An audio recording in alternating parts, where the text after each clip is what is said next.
Good morning, Dubai. Welcome back to Lovin Dubai show. Our top stories today: Nakheel's 17 billion dirham deal. We'll also be talking about new overstay visa fines. We have the story of the CV Twix hero. And Jake Paul is in Dubai and he's looking for unique things to do around town. So we have the lowdown on that. And do stay tuned because later in the show we'll be joined by Flash Entertainment's regional artist spotlight, Casey Hamada. He'll be in studio. We're very excited about that. And then, just by the way, a quick note on traffic. The RTA has announced a expected delay at Al Mustabal and Al Zabil from 2nd of November until 8th November. This is because, from 8th until 10th. This is because of Gulf food. We know what's going on. Massive vendors from all over the world. Very, very busy. So if you're down in that direction, take alternative routes if possible. Welcome back, Simran. Thank you. Missed you? Katie. Missed you so much. Honestly, I hate leaving Dubai. I hate it.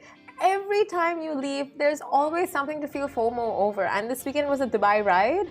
Yeah. The cycling. Yeah, but you went, and I feel like I know exactly what you did every second of your trip but your photos looked amazing. You were at a friend's engagement, and those outfits. Stop. They looked very nice. Thank you. How many did you change into? It was just one out. It was just that one outfit for the engagement ceremony, and the rest were just like casuals. But it was so good, and like, you know what? Like, I feel like this is the way to travel. You just wait for someone to get married or engaged.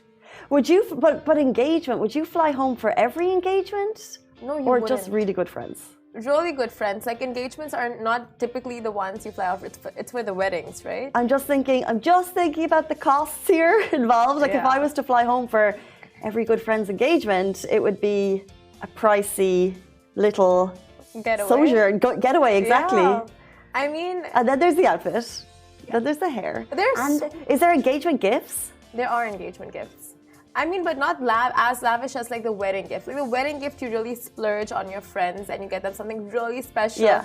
But this weekend, I saw another like friend group of mine. They went for this like super, super bougie wedding, and like, okay, so the people at the wedding, they spend, right, for their guests, but then you also spend for your outfits, for the gifts. Like there's a lot of expenditure that goes like across the board. And we all live in the UAE, but so many of us have friends that live abroad. Yeah. So the price of getting to these friends' weddings is a lot. Visas. You don't have to worry about visas, though. Do you know how far it is to fly to Ireland? Do you know how expensive it is at the moment? Oh. That makes up for the visa inequalities. The price. But I mean, anyone would have to pay the same like price ticket. Like they have to pay for the price ticket plus the visa. Okay, flights, visas for some. Depending on the country, I would have to get visas for some countries. Gifts. Outfit. Oh my! How much did you spend for the fade wedding outfit? I'm not gonna tell you.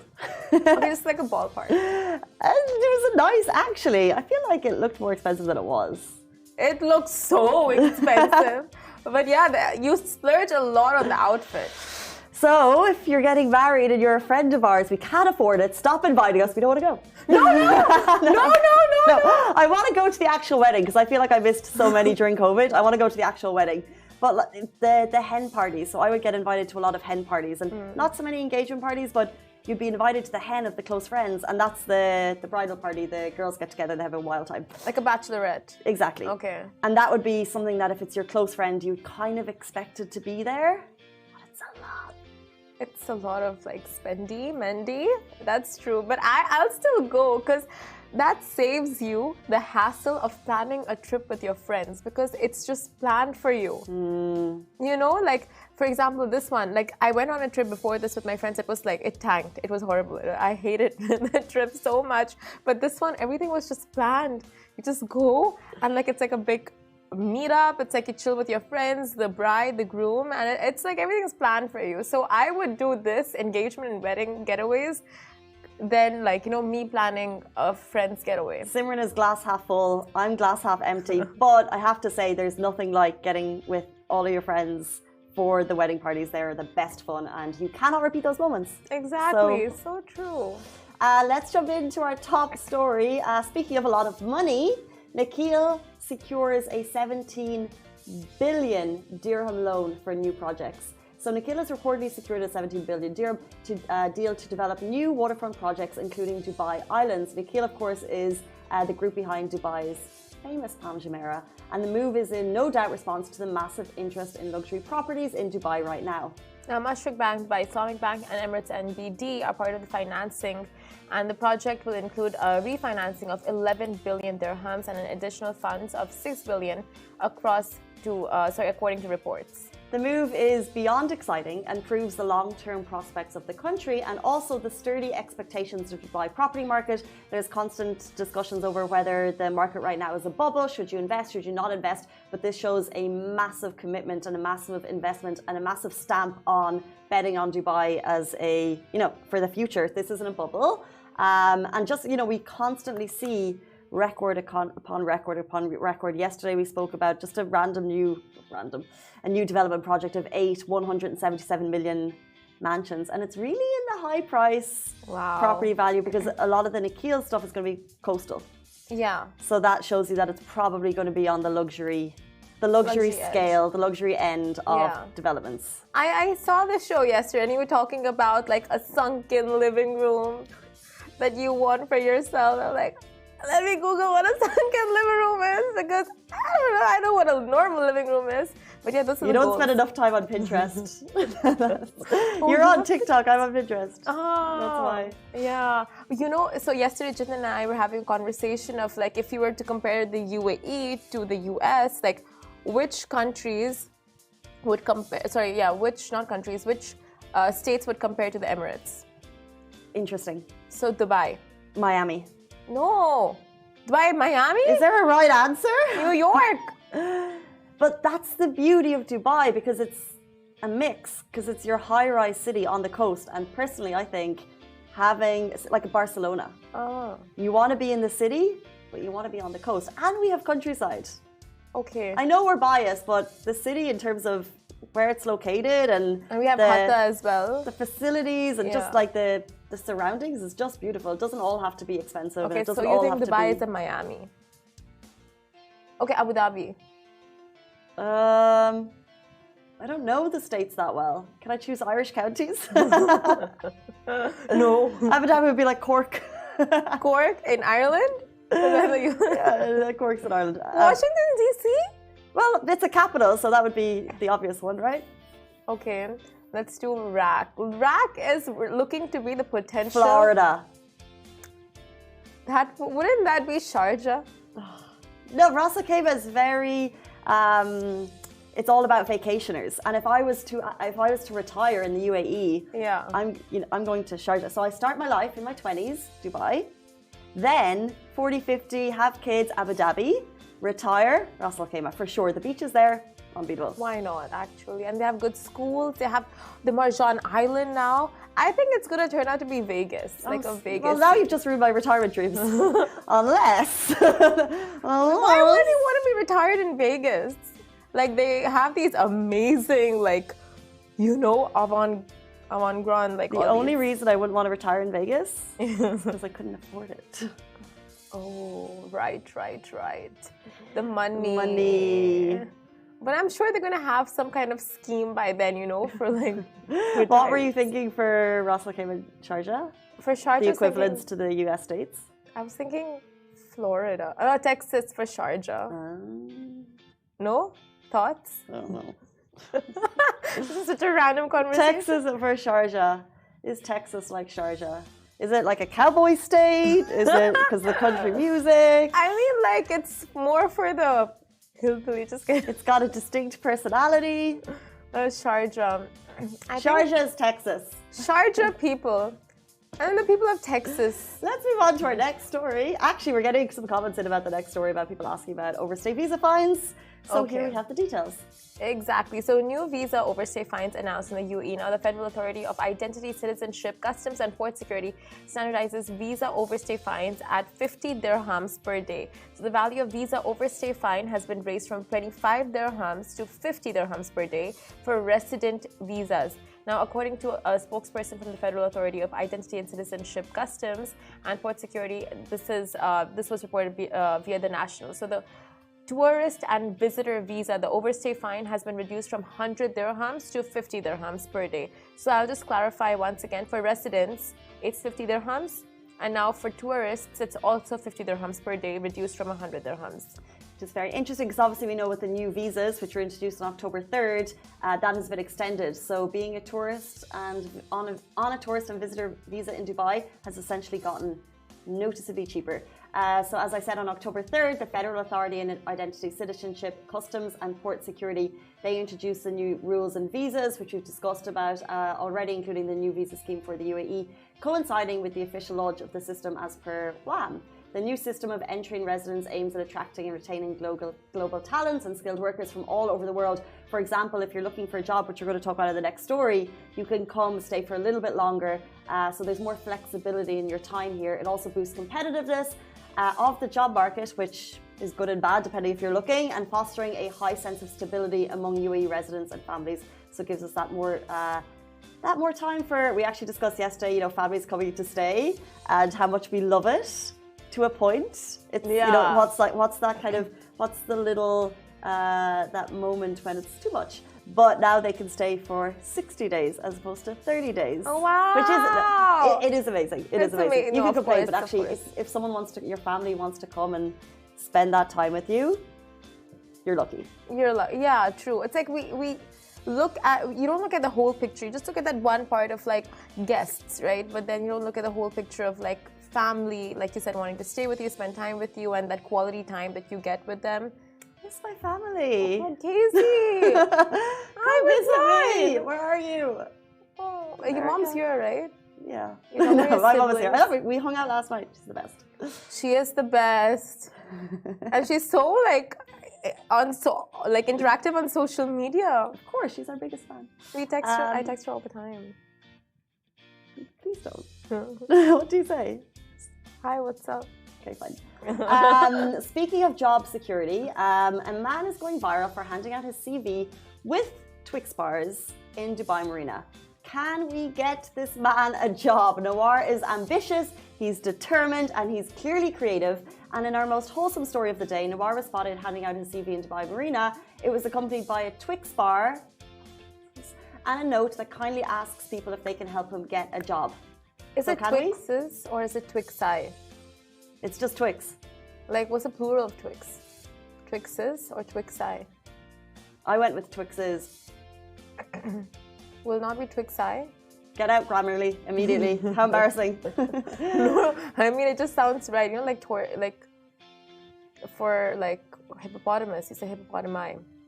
Octopus, you say octopi, no? I don't know. You know. You don't know? Aggressive today. Octopi. I've never had to use multiple octopuses in a sentence. So it could be Twixi. Apologies for that grammatical error. I don't think it's a grammatical error. But back to Nawar. So he is a salesman with 6 years of sales and marketing experience. Most recently, he worked with LED Domain in a customer-facing role that involved hitting targets, using sales negotiation skills to engage new customers. And do you know anyone that can help? So we have his CV, which you can check little parts of it on our Instagram. The story has gotten an amazing reaction if you check our Instagram right now. Also this morning, a lady reached out to us. She was like, can I see more of his CV? Can I get in touch with him? He's looking for a customer-facing role, so if we could help him. There's a couple of parts to this story. So someone is handing out their CVs, and I've actually seen, since we shared the story, he shared he was handing that with Milky Bars, and a lot of CVs are going out on Nawar's half, which shows that he is clearly really, really looking for a job, which it draws on the heartstrings. So we're really hoping that he can get it, but it also shows that he's showing creativity and that he is ambitious, so determined to get a sales job. So if you know anyone that could help him, his details are on our Instagram, but we actually have his number. If you message us privately, we can send that to you. People are saying, even Ladsberger, we offer him food every day until he can find a job. Ladsberger, that is amazing. That's so sweet. Someone else is like, this guy knows how to do sales. Also, people are like, look, he's clearly looking for a job. If anyone can help him out in this, in his time of need, that would be amazing. Someone saying you did not include his number. Message us. We'll send it to you, no problem. But would be amazing to get him something sorted because sometimes these posts go up, they get a lot of reaction. Yeah. And then it kind of filters out. So Yeah. if something can happen, that would be amazing. For sure. And I think like just putting it on that platform and people responding like that, like people showing genuine concern, showing genuine, like, you know, the urge to help him. It's amazing to just see the community reaction instead of just like ignoring and going like, oh, like you, I'm also looking for a job. I'm also, it's like there's nothing about me or it's so true. How to help that person, and that's amazing. It's so true. And look, a lot of people have responded being like, this is so Nawar, if you're watching this morning, because we've been in touch already this morning, people have said this is my email, please send your resume, let's make this happen for you.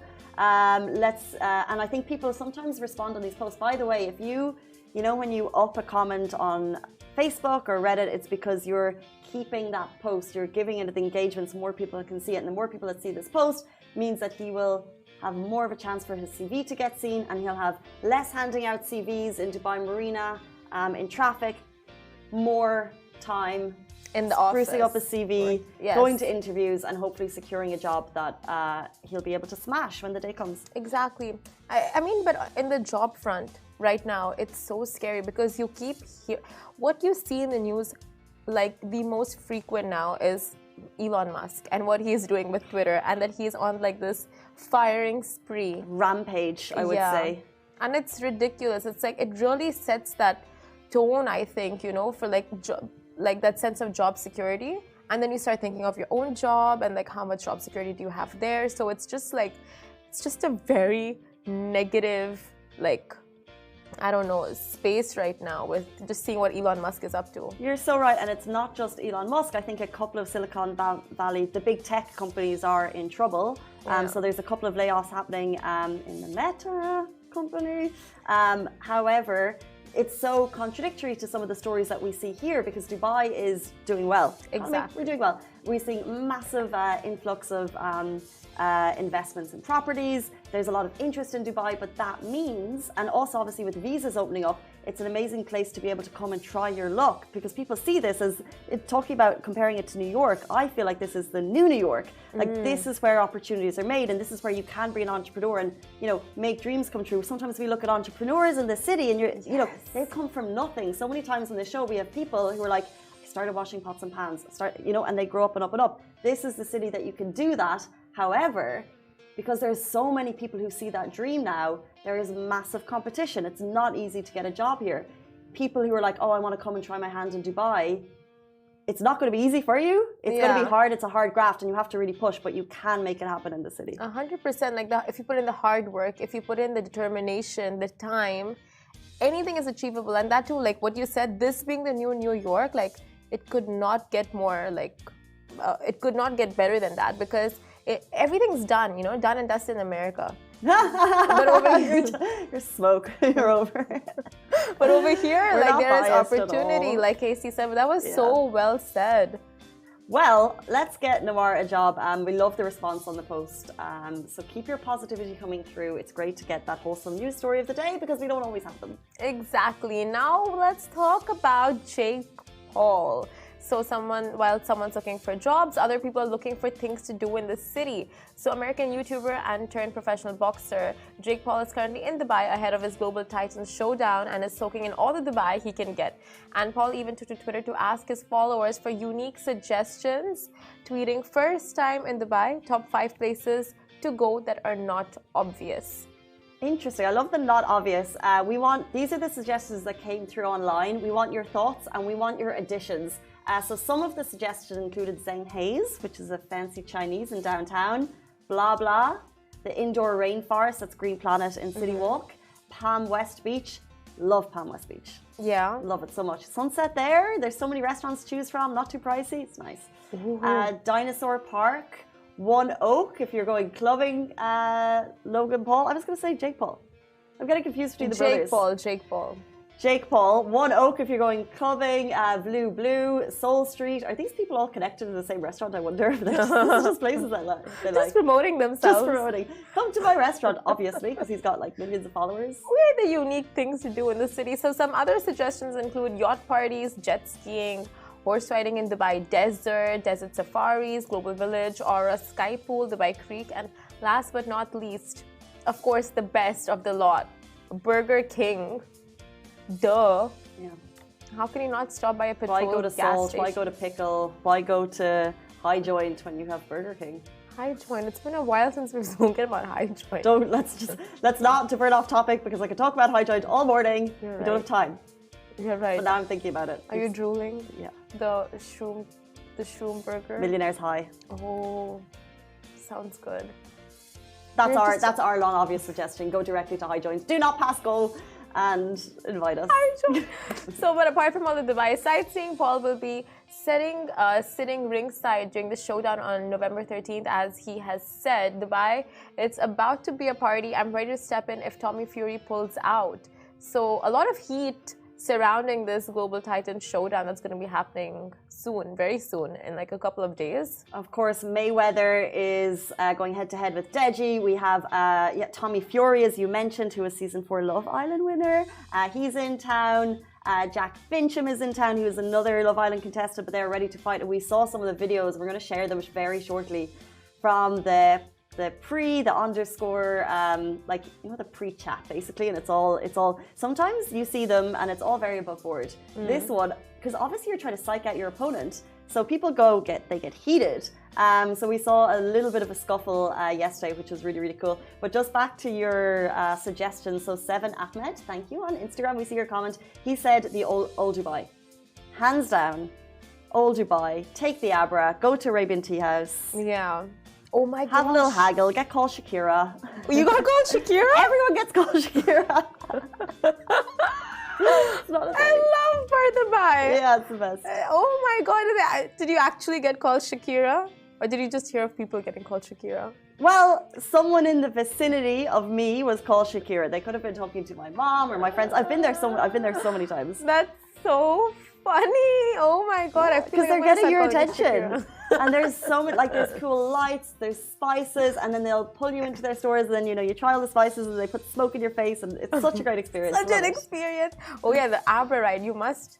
Jake Paul, what are you doing? He's like in the bougie places, and he's not checking out like the, He might be. Might be, actually. We don't really know. Yeah, you're right. He could have. But He'll be posting on YouTube, for sure, a vlog. Oh yeah, his vlogs.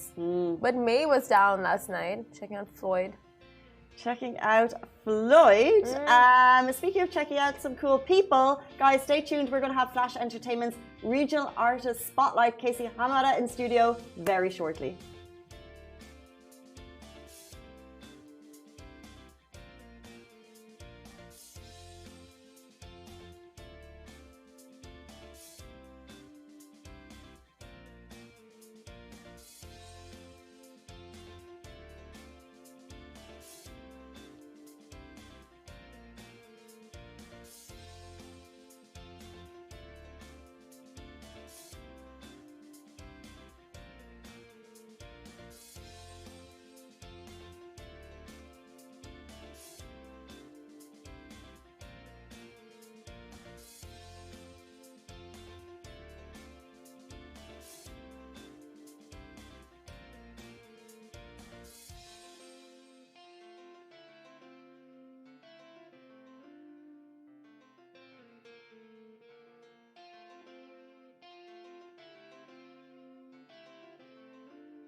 Welcome back to the Lovin Dubai show. Flash Entertainment is passing the mic to some extremely talented emerging artists. This month's regional artist spotlight is Casey Hamada, the 20th featured artist so far, best known for blending English and Arabic rap and making it look easy. Welcome to the show.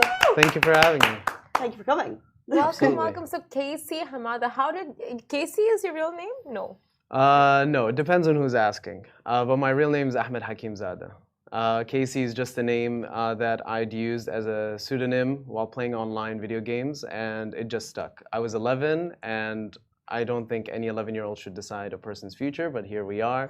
It stuck. It's a small city, so once you're known by one name, it kind of just like keeps going on and on. There are now two Cases in town. Yeah. We haven't figured out the hierarchy yet, but we'll get there. For now, it's Casey F, Casey H. No, Absolutely. it's Shakira. Okay. If you guys have been watching the show fine, today. I'll be Shakira. So tell us, you were 11, you were playing video games. Yeah. What was that like? It was phenomenal. It was like right around the time the PlayStation was really picking up speed around here. So it was like a magical time because prior to then we had to use our imagination. Goodbye, imagination. And yeah, it was a lot of fun. It really, funny enough, it was right around that time is when I got into music. And that was because of video games, of games like WWE, GTA, and the soundtracks kind of like informed my tastes growing up, and it really shaped my relationship with music. Yeah. That's so interesting. Video games like GTA shaped your taste in music. Yeah, because when you play the characters, you know, the loading screens had a certain theme song, and you get in the car and there's like actual radio stations playing music, and it was like a lot of hip hop and rock, and with WWE it was like a lot of rock. So I grew up enjoying a lot of aggressive music. So from listening to music to creating music, how did that happen? That's a good question. It was a long journey. But long story short is that at 11, we started writing lyrics in class, pretending like we were doing math. It was just like constant writing. It was just like a good way to procrastinate, but also because we were obsessed with guys like 50 Cent, Eminem at the time. That's what the radio kept spinning, and we were just eating it up.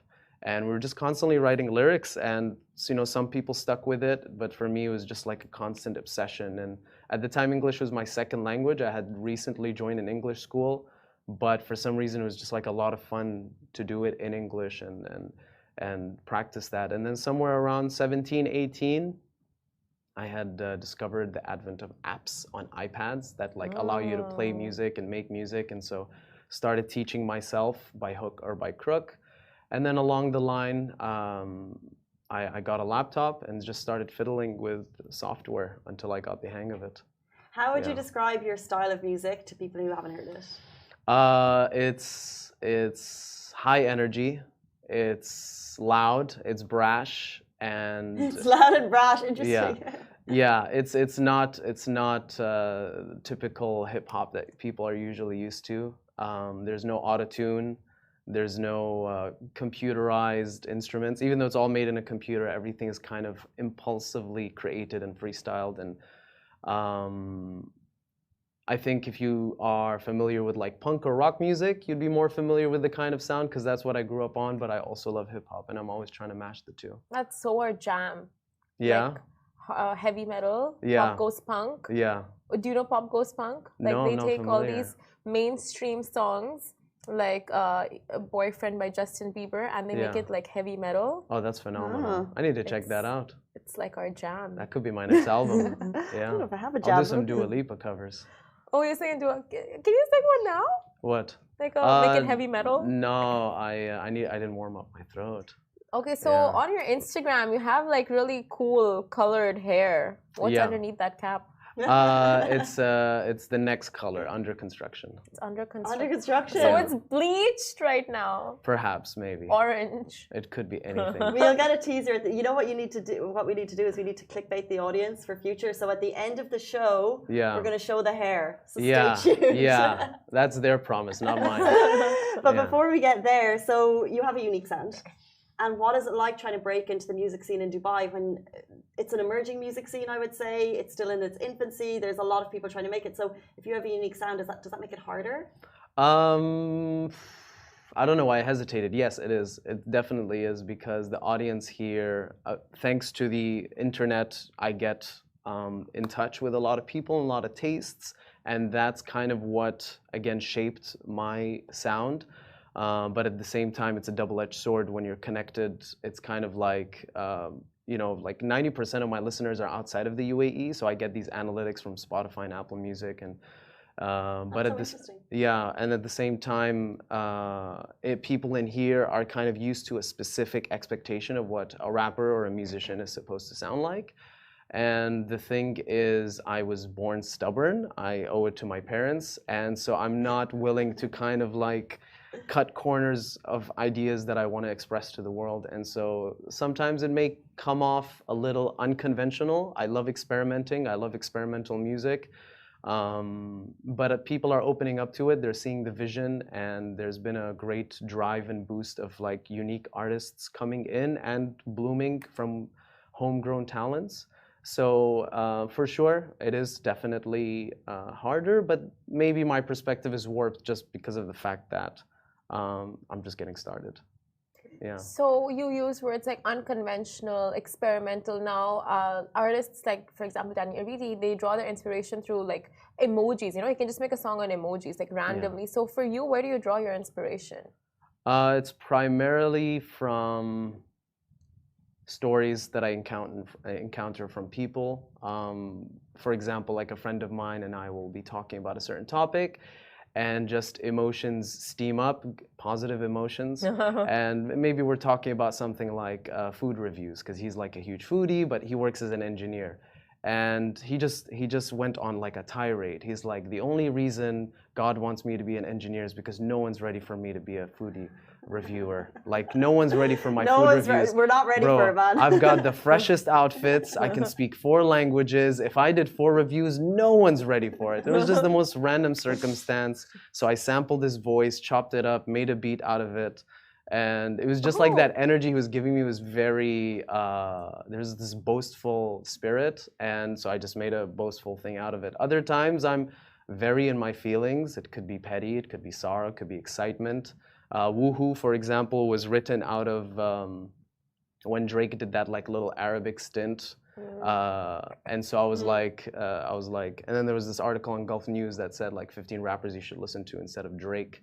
And so I made that song kind of like in that spirit. It's like, yeah, cool. Some people will try to dip their toes in whatever they think is cool at the time, but this is like real life for us, and this is what we really do in our day to day. And each song kind of has that kind of story of a reaction to something else. Yeah. So cool. What you're doing is amazing. And not only do your audience think so, you've also been picked up by Flash Entertainment for their Regional Artist Spotlight program. This is huge, guys, because it's putting emerging talents on a big stage. How did that come about, and what was it like to kind of get noticed? Yeah, how did that come about? I can't say. There's a lot of backroom. No, I'm just kidding. No, it was handshakes. Yeah. No, it wasn't actually. If it was that simple, I think it would be a different story with less of a weight to it. How did it happen? I wish I could actually give you the step-by-step guide, but really all I did was create the music that I did, share my work, and I was lucky enough to connect with Flash through a show last year, and they heard the music and they liked it, and I'm so grateful. It was really as straightforward as that. Well, can we tell you how we think it happened? Yeah, absolutely. Because we had Jason Johnson on the show, who's the talent manager, and what's cool about this is like it's not a competition. They're literally just like ear to the ground, looking for talent. So it's not like you're throwing your resume or you're throwing your Spotify page at them getting heard. Exactly. They love you and they heard about you and they want to give you a platform. So and I'm super grateful for it. I really appreciate the awesome work that they're doing, because if there's one thing a lot of conversation about the emerging music scene is that lack of a bridge between, I'd say, larger platforms and the upcoming artists, because obviously I think not just for artists, but the industry in a whole is emerging across all medias in the UAE. And then even as some traditional medias were just establishing themselves, the internet came, flipped it upside down. And so everybody's like, oh my God, what are we doing now? So I'm really appreciative of the work that they're doing. It's really bridging that much needed gap to introduce some homegrown talent to some homegrown ears. So cool. Yeah. So 5 years from now, where do you see yourself? Where do you see yourself performing? What's the dream? Okay, cool. That's a great question. At the end of the song Woohoo, I say Soul DXB next year. After that, Coachella. So I'm hoping that in 5 years I can even get past those two and tell you a couple of more names. But without a doubt, I think those are the main stages I can think of because I love live music and 90% of my music is catered for a live experience. So we do like visuals, we do synchronized lights, all that jazz. But also I want to write music for video games and films.